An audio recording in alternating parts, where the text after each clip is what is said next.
Hello, and welcome to the Uncover Up with your hosts Lee Kuhn Lee and Nathan Radke. So Lee, you speak German, correct? I do. Alright, I want you to translate something for me, and my accent's going to be Okay. bad. Großmutter gestorben. Großmutter gestorben. Thank you. Is grandmother dead. Grandmother dead. Alright, I wanted to start off by talking about grandmother dead. Okay. Or grandmother has died, I guess, but... Now, that was the code name for an operation that was done at the very dawn of World War II, the very beginning of World War II, right before the invasion of Poland by Germany. This is what happened. And this is according to an interview that was done by a British writer named Comer Clark, who tracked down a former SS Sturmbannführer. Can I see how it's spelled? Sturmbannführer. Sturmbannführer. While I can spell it or pronounce it, I don't actually know what it means. Well, while we're pronouncing things, maybe you could, before I even give it a try, how would you pronounce that last name?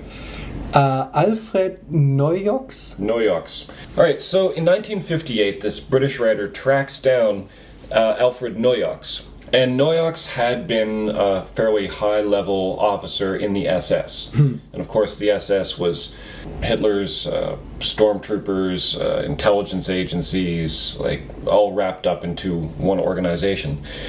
And what Noyox told Clark was kind of a shocking story of how World War II actually started. Because what happened was, with orders from Hitler, the SS took a bunch of their own soldiers and a man named Franz Honiak, who was a prisoner. They all went to a German radio station on the Polish-German border in a place called Gleiwitz. And what they did was the German soldiers dressed up like Polish soldiers and they attacked the radio station.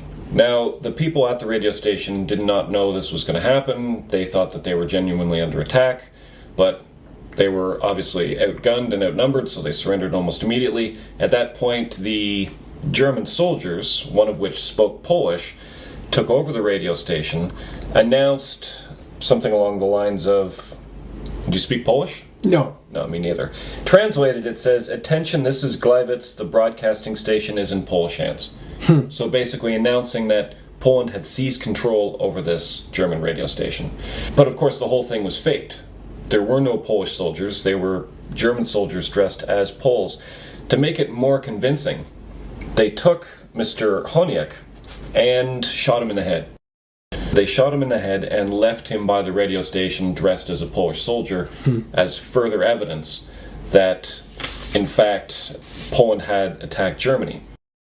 Hitler goes on to the radio and announces that Polish army hooligans have finally exhausted our patience, and this basically is justification for the German invasion of Poland. Now, there must be a name for this. Yeah. This general approach of countries that want to invade or want to go to war with another country, kind of faking it. Yeah, and I think it's a nautical term, and it's a term that I'm sure people are familiar with because it's such a crucial concept as far as conspiracy theories go. And of course, the idea is the idea of the false flag. When you fly up a flag that is not your own so that you can then commit some kind of atrocity or attack and then blame the nation or the organization of the flag that you used. Right. This would always be done in order to have an excuse to go to war with these people or to get something from them. Yeah. Is that right? Well, did you have siblings or still have siblings? I do not, nor did I. Okay, so you would not have used this tactic, but I had two sisters and still have two sisters, and one of the best ways to get them in trouble with your parents is to tell your parents that they did something bad to you. Right, of course, yes. Well, I do have two children, and they're doing this all the time to each other. So you probably have false flags occurring in your household pretty much incessantly. Right. That is interesting. You know, I have another example that follows very much along this line. One that, after you told me about the Gleiwitz incident, and I have to admit, being German, this came as a shock to me because I did not actually, once you started talking about this, I did not know how World War II actually began. I looked into it a little further and found my own false flag that happened a couple of years earlier. This one was against the Chinese by the Japanese. It happens in 1931, and it is known as the Mukden incident. If I am pronouncing that correctly, I have no idea. All right, so very quickly to talk about a bit of historical context. 1931, it's a few years before World War II. That's right. This is at a time when Japan has an interest in sort of expanding their empire, in gaining control of sort of strategic reserves of things like oil, and moving into other areas, both in mainland Asia and then in islands around the Pacific. That's exactly right. Japan in the first half of the 20th century is establishing itself as an imperial power in the Far East, in the Pacific Ocean. And they had a war of sorts with China in 1894. Then there's the Russo-Japanese War in 1904-1905. They go to war with Korea in 1910. And so this is part of a legacy of trying to establish themselves as the dominant imperial power there. Actually, interestingly, the war between Russia and Japan sets the stage for what goes down here in China. Actually, interestingly, the war between Russia and Japan sets the stage for what goes down here in China. Because I'll get back to that, but what happened at the end of the Russo-Japanese War is the Japanese won. And as part of the treaty that ended that war, Japan gained control of a railway in China. Now, I should mention, it's worth thinking about how we know about this, because of course there's a lot of claims that false flags happen throughout history, and not all of them can be substantiated. I think we're going to look at some of those later today, but we know about the incidents, the Mukden incident, because of a military tribunal that convenes. Well, I don't know. Is it actually a military tribunal? It is Japan's version of the Nuremberg trials. So after the Second World War, there is a trial that tries to open up, did Japan commit war crimes and who were the people responsible? And in this trial, there is the revelation of the Mukden incident. The fact that Japan enacted a false flag attack against China in 1931. So this is not disputed, in as much as a lot of other false flags might be. And this one is pretty much accepted by most people, I'm assuming also by the Japanese historical records. And actually, the International Military Tribunal for the Far East is what it's called. And it's a really interesting document because there is quite a lot of account in there about how it all went down. But basically, this is what happened. The Japanese inherit this railway track from Russia that the Russians owned and operated in China. It's in the northern part of China. As a result of the Russo-Japanese War and the Treaty of Portsmouth, which ended it, the Japanese get this railway track in northern China. And what they decide to do in 1931, they decide to blow it up. Blow up their own railway track. Blow up their own railway track. Because the Japanese were at this point interested in furthering their imperial domination in this region and wanted essentially to land grab parts of China. And what they did was concocted an excuse. And they dressed themselves up as Chinese military soldiers. They dressed themselves up as soldiers. And they went and they bombed their own railway. And they did it really badly. And it didn't really cause very much damage. And I think they had to go back and try and blow it up a second time. But either way, just like the Gleiwitz incident, the Japanese then immediately seized on this and used it as an excuse to invade that part of China and set up Manchuria and a puppet state. I think people might be wondering at this point, why would a nation go through with this sort of charade? Why wouldn't they just invade another country? Like, why do the fake justification for it? What is the reason why these countries pull off these false flags rather than just invading the countries they want to invade? That's a good question, and I'm going to give you the kind of pat answer that I've prepared for this, but I'm not. I think there's something more interesting that underlies it.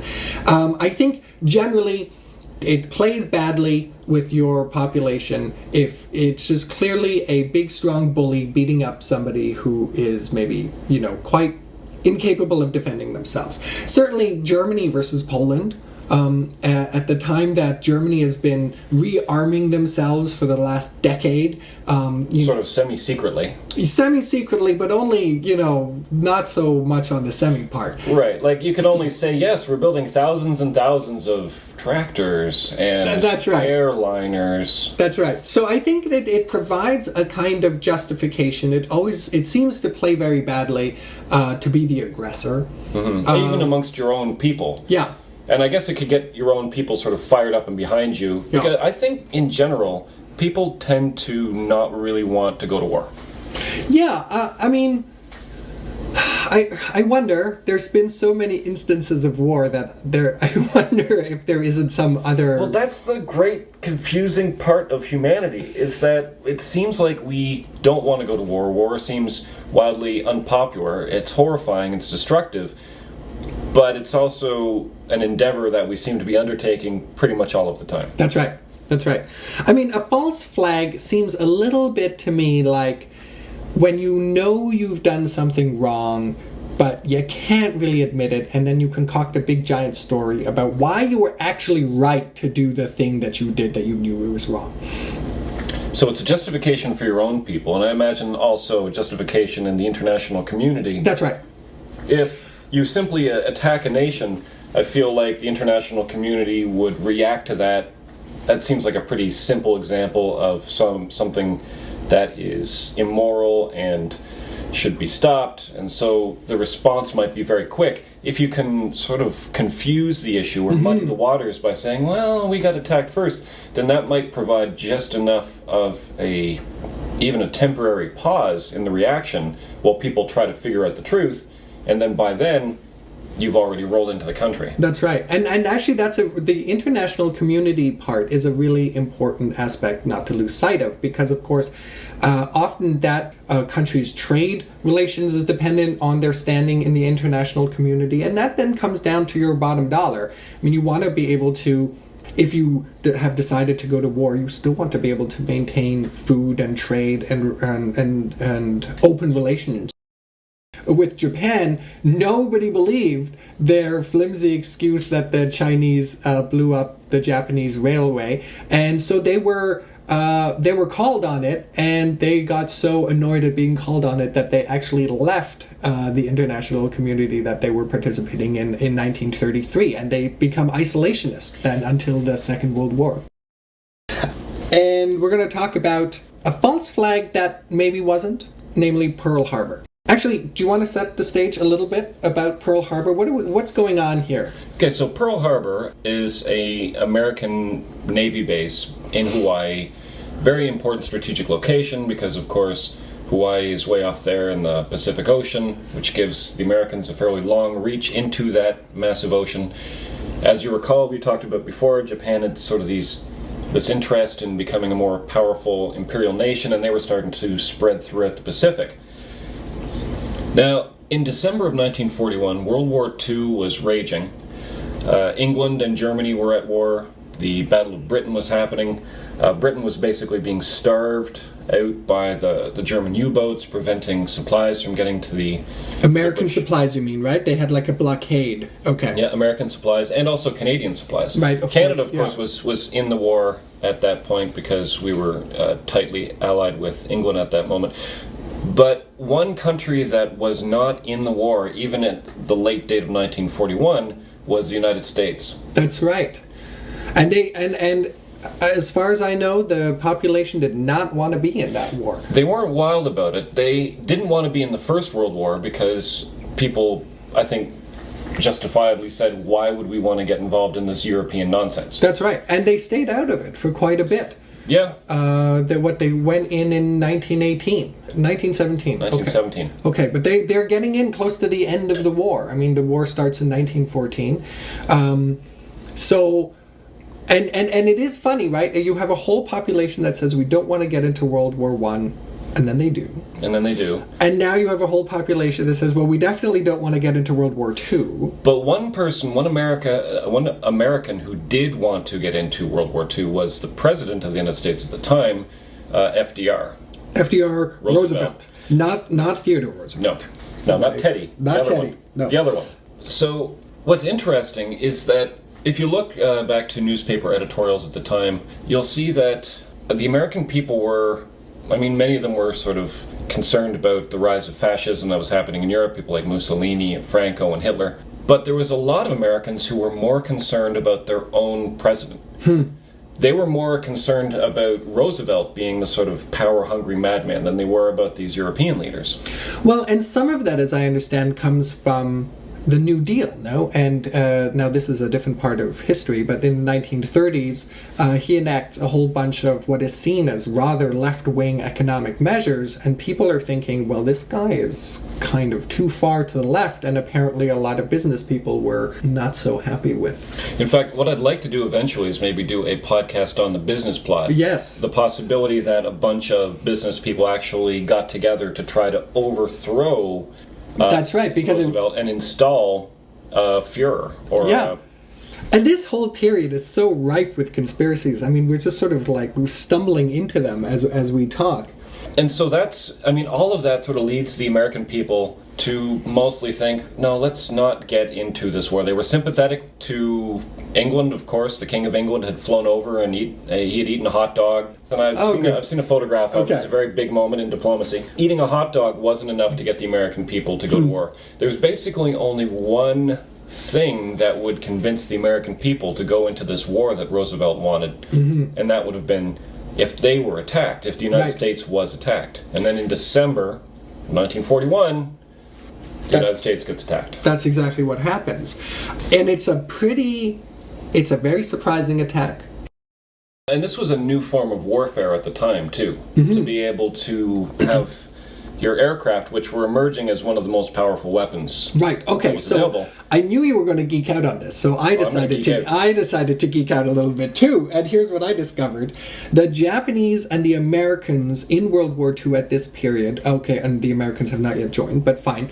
The Japanese and the Americans are at the forefront of building aircraft carriers. They are the ones who, and maybe even Japanese has a slight edge on the Americans. Oh yeah, definitely. As far as the quality of their pilots, who were highly trained and who had already seen a lot of war in mainland Asia, right, and the quality of the planes, they had A6M0s, which at the time were by far the most agile, maneuverable, hard-hitting. You did not let me say Mitsubishi A6M0. I was so looking forward to that. Okay, we'll edit that in. We'll edit that part in.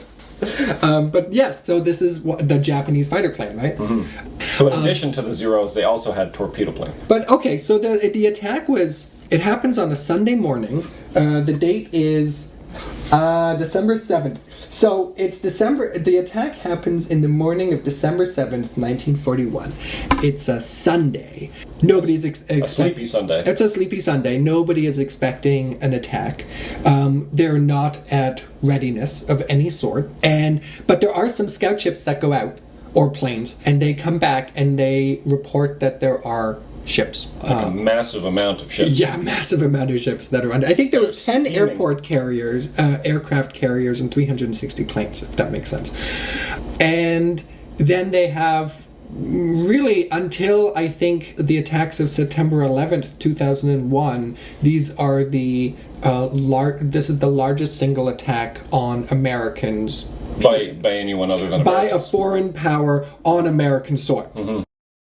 And the battle itself is decisive in favor of the Japanese. That's right, because the Americans aren't expecting anything. They don't get their planes in the air. They don't get their ships are all anchored too close to each other. They had battleships. The aircraft carriers were out at sea, which is one of the suspicious parts. Oh, really? Yeah. Huh.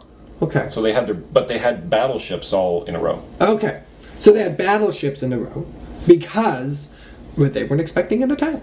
They were did just not. lined up like That's right. bowling pins. And so that provides a very easy target, and it was a brutal and devastating attack that was clearly decisive for the Japanese. And I don't have a death toll in front of me. It was, I think, about 3,000 people at least. Okay, we can get back to a death toll. And it is interesting, I think, also when we think about the nature of conspiracy theories, how this seems so sudden, and it seems so brutal, and it seems so unlikely that such a relatively small nation as Japan would be able to deal such a decisive blow against such a giant like the United States. And, I mean, to lose those battleships, too. Up until that point, the battleship was basically the biggest, toughest weapon that you could have. Right. That would be the thing that you could sort of extend your country's violence to other places by sailing these huge battleships. And their battleships at Pearl Harbor were literally broken in half. Wow. And sunk almost immediately. Yeah. So what started to happen is that people started to get suspicious as to whether this might not have actually been a false flag. Yeah, like pretty much the next day. Yeah. As soon as people heard about this, they were like, was that Roosevelt that did that? Because it too much adds up, right? I mean, you have Roosevelt who wants to get into the war. You have, this devastating attack. Turns out there's one other piece of information that is crucial in this that really seems to be the final nail in this argument, that Pearl Harbor was a false flag event. And that is that the Americans had broken the Japanese codes. Well, let me tell you a little bit about how that went down. So, of course, obviously, in war, you do not want to be telling your enemies what's going on. And so, certainly in World War II, there were a whole bunch of coding devices that were created. The most famous, I'm sure, is Germany's Enigma, which, there's been movies, actually countless movies about how that was decoded, but it was considered to be one of the first use of computers over at Bletchley Park. That's right. And it was considered to be, at least by the Germans, a completely unbreakable coding system, so that you would be able to transmit messages from sender to receiver in such a way that they could not be interpreted no matter what. And when you think you have an unbreakable code, you're far more free to basically send all the messages you want. You're not as cautious about the messages you're sending if you think that your code can't be broken. In the same way that now we're confident sending emails and texts and photographs of ourselves, thinking, no one will ever get these. We need to have a podcast about that, because I've been doing some background work, and it is quite scary how little or really no security is out there. Okay, but back to the 1930s now, actually. We're going back before the 1940s, because what had happened was there was a U.S. intelligence officer by the name of William F. Friedman. And he becomes the main code breaker, the guy who runs the show in terms of breaking the Japanese codes. And, now, because we're getting all technical, the point is the Japanese coding machine was called I apologize to any Japanese listeners for my pronunciation. It was the 97 Shiki Obun Injiki. That sounds right. Which is the alphabetical typewriter 97 in translation. And that was the Japanese Enigma. But it had been broken by William Friedman and his team. So, and when they were able to break the codes of this machine, they built a replica. And they called the replica and the codes being generated by the Japanese, and they had a special term for this, they called it purple.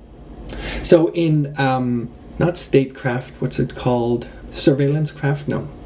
Spycraft. So in spycraft, you want to use code names that are really not related at all to the thing that they're talking about. Yes, you want to do that, but I find historically, especially the Americans and the British... Yeah, they're terrible at it. They're terrible at it. Like when the Americans had their secret project where they were using sex trade workers to seduce men and then dose them with acid, they called that Operation Midnight Climax. When the British used it... You can't make this stuff up. When the British used a dead body to plant false information on, Operation Mincemeat. So even though you're supposed to, it seems like just can't help it. Well, in this case, I think they did a pretty good job calling it purple. And so they called the codes in the machine purple. They called the people who were breaking the codes magicians. And they called the broken codes, the stuff that they were getting translated or decrypted, they called that magic. And so you have magic, magicians, and purple. And what had happened was there had been a coded message that was being sent around saying that the Japanese were planning some kind of attack. They were planning some kind of attack, and it was going to happen it was going to happen in the Pacific, and it was going to happen at one of the following potential locations. Of course, the codes weren't specific enough. And this, together with the other information, really led conspiracy theorists to see this as a false flag event. So there was a bunch of evidence. There was the fact that the codes had been broken. Yep. And so people thought, well, the Americans probably knew about this attack. Yep. There was the fact, something we haven't mentioned, is that the battleships were all in a row, but by World War II, the battleship was no longer a real effective instrument of warfare. Okay. It had become obsolete because of airplanes and aircraft carriers, but the American aircraft carriers were all out at sea, safe. And so people found that suspicious. People at the time were also surprised at the skill of the Japanese pilots and had assumed that the American pilots should have been better than the Japanese pilots. Of course, there was no evidence for that. In fact, they should have known, if they hadn't sort of been basically blinded by old-timey racism, they should have known these Japanese pilots had already been to war. Right. The American pilots had not. Of course the Japanese pilots were more skilled. Of course they'd have more experience. There were a lot of assumptions, some of them quite racist, as you say, on both sides, actually. Both by the Japanese in their summing up of the Americans, and by the Americans' assumption that something like this just could never happen. Right, the Japanese could never build a better plane than the Americans, when of course they clearly had. They couldn't have better pilots than the Americans, when of course they clearly did. Right. Now, what was the assumptions that the Japanese made about the Americans? Well, as I understand it, the Japanese felt like this would be a kind of absolutely decisive blow, that the Americans were so disorganized and so kind of hapless that if you they were big and they were strong, but they were, I guess... Paper tiger. Yeah, exactly. And so if you were able to just strike them at the right place at the right time, it would so demoralize them, turn their operations just topsy-turvy that they would not be able to recover. It would be such a decisive defeat that they'd be like, well, we're not going into the Pacific again. Exactly. And then Japan would be free to pursue its imperial program. And so when I first heard this code-breaking evidence, I swayed in one direction. But then when I did a bit more research and I dug a bit deeper, I'm sort of coming around to the feeling that Pearl Harbor was not a false flag event. It was a well-organized attack by the Japanese military. That's right. But it might have been an event that was convenient, in a sense. See, and I think that's a crucial thing, because a lot of people said the evidence that this was a false flag is that Roosevelt wanted to go to war, and then this attack happened, and that allowed him to go to war. But what that ignores is that even after that attack, America still didn't declare war on Germany. And that was the war that people thought Roosevelt wanted, was to go to war with Germany. And even after the attack of Pearl Harbor, the Americans did not declare war on Germany, just on Japan. It was the Germans who then declared war on the United States in one of Hitler's many, many, many, many poor decisions. Right. Although for us, a good decision, because it meant a swifter end to Nazi Germany. So I guess one of the lessons that I got out of this is that even though something can look like a false flag, sometimes it can just be a convenient event that can be taken advantage of. Yeah, and actually going back to Nazi Germany, I think we have another example. People look to something like the burning of the Reichstag, which happened early on in sort of the Nazi rise to power. The Reichstag, of course, being the German parliament, and it burned down, and that allowed the fear that event caused, allowed the Nazis to enact a bunch of laws and to clamp down on civil rights.